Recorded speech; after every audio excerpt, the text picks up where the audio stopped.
नमस्ते दोस्तों। मैं हूं लोकेश और आज आपके लिए मैं लेकर आया हूं सुदर्शन जी द्वारा लिखी हुई एक कहानी जिसका नाम है एल्बम। तो चलिए इस कहानी को शुरू करते हैं। पंडित शादीराम ने ठंडी सांस भरी और सोचने लगे, क्या ये ऋण कभी सिर से न उतरेगा। वे निर्धन थे परंतु दिल के बुरे नहीं थे। वे चाहते थे कि चाहे जिस भी प्रकार हो अपने जजमान लाला सदानंद का रुपया अदा कर दें। उनके लिए एक एक पैसा मोहर के बराबर था। अपना पेट काटकर बचाते थे, परंतु जब 4 पैसे इकट्ठे हो जाते तो कोई ऐसा खर्च निकल आता कि सारा रुपया उड़ जाता। शादीराम के हृदय पर बर्छियां चल जाती थी। उनका हाल वही होता था जो उस डूबते हुए मनुष्य का होता है जो हाथ पांव मारकर किनारे तक पहुंचे और किनारा टूट जाए। उस समय उनकी दशा कैसी करुणाजनक, कैसी हृदय बेधक होती है। वो प्रारब्ध को गालियां देने लगता है। यही दशा शादीराम की थी। इसी प्रकार कई वर्ष बीत गए। शादीराम ने पैसा बचा बचा कर 80 रुपए जोड़ लिए। उन्हें लाला सदानंद को 500 रुपए देने थे। इन 80 रुपए की रकम से ऋण उतारने का समय निकट प्रतीत हुआ। आशा धोखा दे रही थी। एकाएक उनका छोटा लड़का बीमार हुआ और लगातार 4 महीने बीमार रहा। पैसा पैसा करके बचाए हुए रुपए दवा दारू में उड़ गए। पंडित शादीराम ने सिर पीट लिया। अब चारों ओर फिर अंधकार था। उसमें प्रकाश की हल्की सी किरण भी दिखाई न देती थी।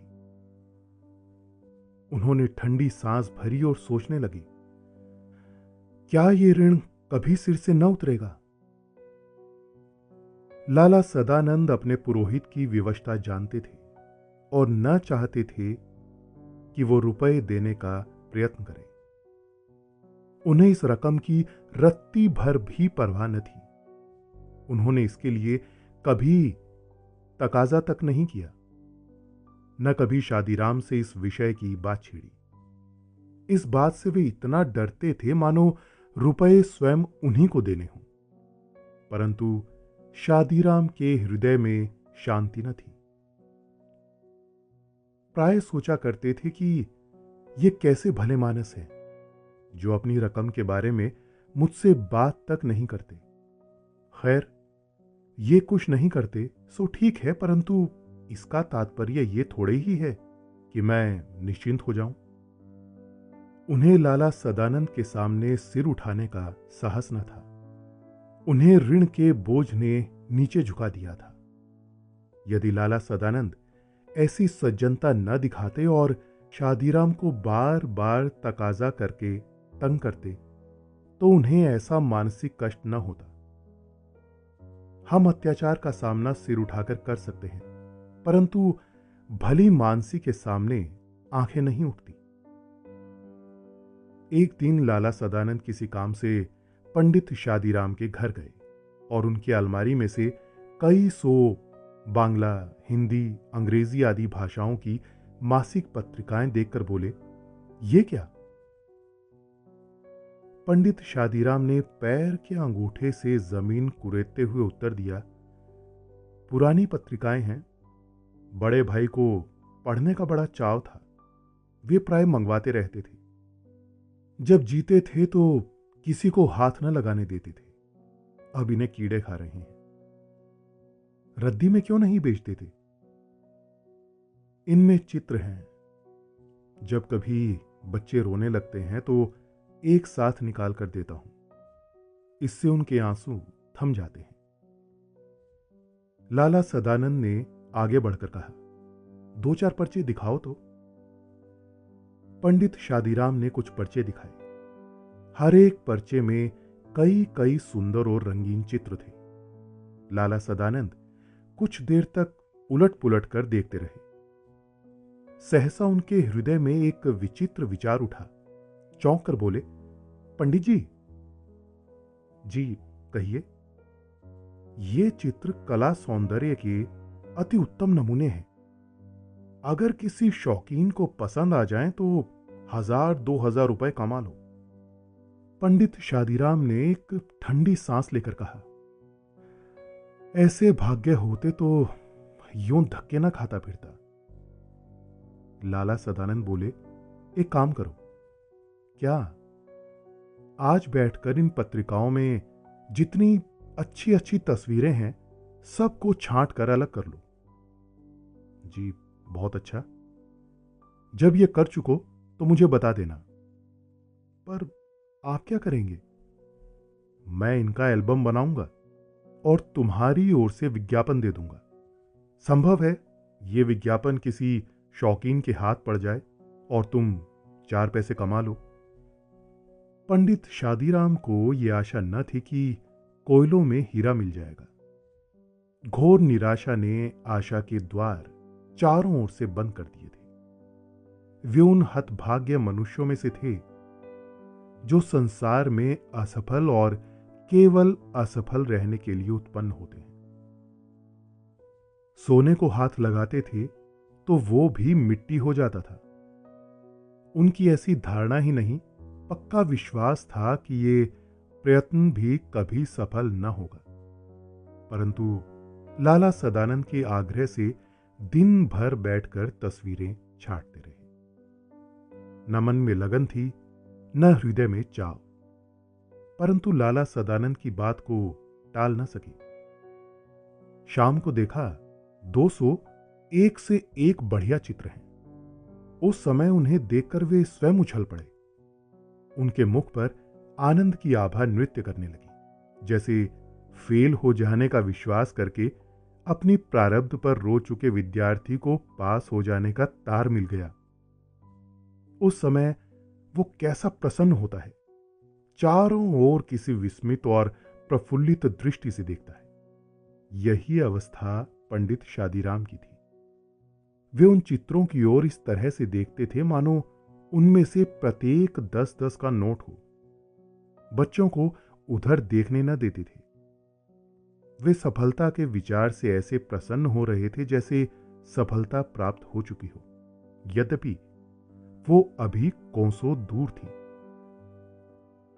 लाला सदानंद की आशा उनके मस्तिष्क में निश्चय का रूप धारण कर चुकी थी। लाला सदानंद ने चित्रों को एल्बम में लगवाया और कुछ उच्च कोटि के समाचार पत्रों में विज्ञापन दे दिया। अब पंडित शादीराम हर समय डाकिये की प्रतीक्षा करते रहते थे। रोज सोचते थे कि आज कोई चिट्ठी आएगी। दिन बीत जाता और कोई उत्तर न आता। रात को आशा सड़क की धूल की तरह बैठ जाती थी।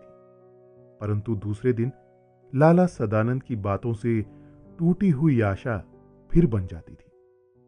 जिस प्रकार गाड़ियां चलने से पहले दिन की बैठी हुई धूल हवा में उड़ने लगती है, आशा फिर अपना चमकता हुआ मुख दिखाकर दरवाजे पर खड़ा कर देती थी।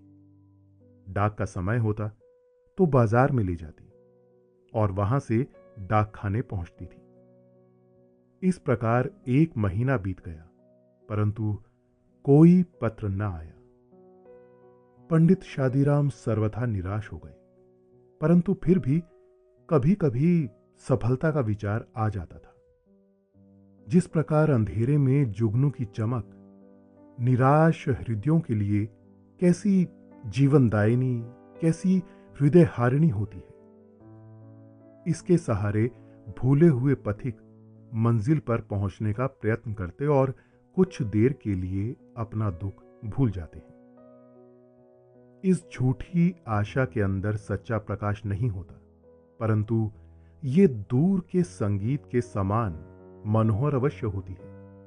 इसमें वर्षा की नमी हो या न हो, परंतु इससे काली घटा का जादू कौन छीन सकता है। आखिर एक दिन शादीराम के भाग्य जागे। कलकत्ता के एक मारवाड़ी सेठ ने पत्र लिखा कि एल्बम भेज दो, यदि पसंद आ गया तो खरीद लिया जाएगा। मूल्य की कोई चिंता नहीं, चीज अच्छी होनी चाहिए। ये पत्र उस करवट के समान था जो सोया हुआ मनुष्य जागने से पहले बदलता है और उसके पश्चात उठकर बिस्तर पर बैठ जाता है। यह किसी पुरुष की करवट न थी, किसी स्त्री की करवट न थी, ये भाग्य की करवट थी। पंडित शादीराम दौड़ते हुए लाला सदानंद के पास पहुंचे और उन्हें पत्र दिखाकर बोले, भेज दूं? लाला सदानंद ने पत्र को अच्छी तरह देखा और उत्तर दिया, रजिस्टर्ड कराकर भेज दो, शौकीन आदमी है, खरीद लेगा। और मूल्य लिख दो, 1000 रुपए से कम पर सौदा ना होगा। कुछ दिनों बाद उन्हें उत्तर में एक बीमा मिला। पंडित शादीराम के हाथ पैर कांपने लगे, परंतु हाथ पैरों से अधिक उनका हृदय कांप रहा था। उन्होंने जल्दी से लिफाफा खोला और उछल पड़े। उसमें 100 रुपए के 10 नोट थे। पहले उनके भाग्य ने करवट बदली थी, अब वो पूर्ण रूप से जाग उठा। पंडित शादीराम खड़े थे, बैठ गए, सोचने लगे, अगर 2000 रुपए लिख देता तो शायद उतने ही मिल जाते। इस विचार ने उनकी सारी प्रसन्नता किरकिरी कर दी। सायंकाल के समय वे लाला सदानंद के पास गए और 500 रुपए के नोट सामने रखकर बोले, परमात्मा का धन्यवाद है कि मुझे इस भार से छुटकारा मिला। आपने जो दया और सज्जनता दिखाई है उसे मैं मरण पर्यंत न भूलूंगा। लाला सदानंद ने विस्मित होकर पूछा, पंडित जी, क्या सेठ ने एल्बम खरीद लिया? जी हां, नहीं तो मुझ निर्धन ब्राह्मण के पास क्या था जो आपका ऋण चुका देता। परमात्मा ने मेरी सुन ली। मैं पहले भी कहना चाहता था, परंतु कहते हुए हिचकिचाता था कि आपके हृदय को ठेस न पहुंचे। पर अब मुझे यह भय नहीं है, क्योंकि रुपए आपके हाथ में है। मेरा विचार है कि आप ये रुपए अपने ही पास रखें। मैं आपका यजमान हूं, मेरा धर्म है कि मैं आपकी सेवा करूं। पंडित जी की आंखों में आंसू आ गए। दुपट्टे से पोंछते हुए बोले, आप जैसे सज्जन संसार में बहुत थोड़े हैं। परमात्मा आपको चिरंजीवी रखे। अब तो मैं ये रुपए न लूंगा। इतने वर्ष आपने मांगे तक नहीं, ये उपकार कोई थोड़ा नहीं है। मुझे इससे उऋण होने दीजिए। ये 500 रुपए देकर मैं हृदय की शांति खरीद लूंगा। निर्धन ब्राह्मण की ये उदारता और सच्चरित्र देखकर सदानंद का मन मयूर नाचने लगा। उन्होंने नोट ले लिए।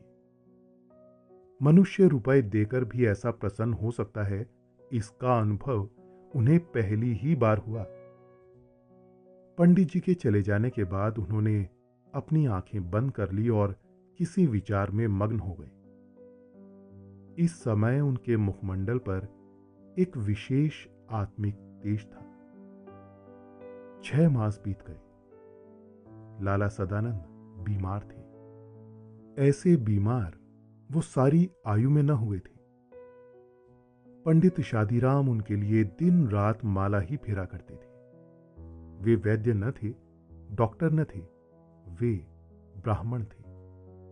उनकी औषधि माला फेरनी थी और वो ये काम आत्मा की पूरी शक्ति, अपने मन की पूरी श्रद्धा से करते थे। उन्हें औषधि की अपेक्षा आशीर्वाद और प्रार्थना पर अधिक भरोसा था। एक दिन लाला सदानंद चारपाई पर लेटे थे। उनके पास उनकी बूढ़ी मां उनके दुर्बल और पीले मुख को देख देख कर अपनी आंखों के आंसू अंदर पी रही थी। थोड़ी दूर पर एक कोने में उनकी नवोढ़ा स्त्री घूंघट निकाले खड़ी थी और देख रही थी, कोई काम ऐसा तो नहीं जो रह गया हो। पास पड़ी हुई चौकी पर बैठकर पंडित शादीराम रोगी को भगवत गीता सुना रहे थे।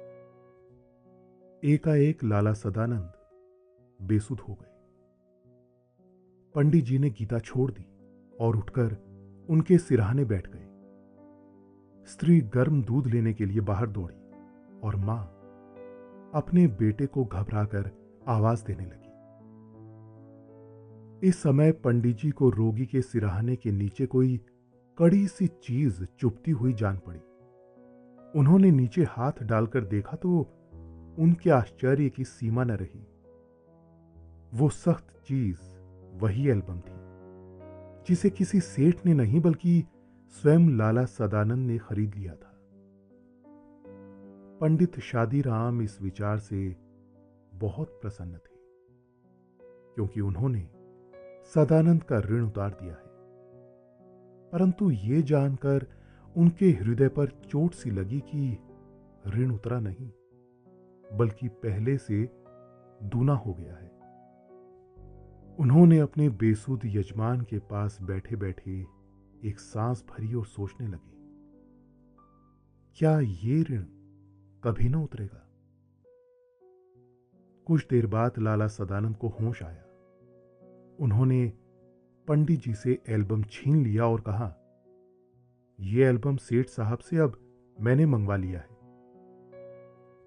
पंडित जी जानते थे कि यजमान जी झूठ बोल रहे हैं, परंतु वे उन्हें पहले की अपेक्षा अधिक सज्जन, अधिक उपकारी और अधिक ऊंचा समझने लगे थे। तो दोस्तों, ये थी आज की कहानी एल्बम। आशा है आपको आज की ये कहानी अच्छी लगी होगी। आगे और भी हम ऐसी कहानियां आपके लिए जरूर लेकर आएंगे। तब तक के लिए नींद के सुहाने सफर में हमारे साथ बने रहें। धन्यवाद।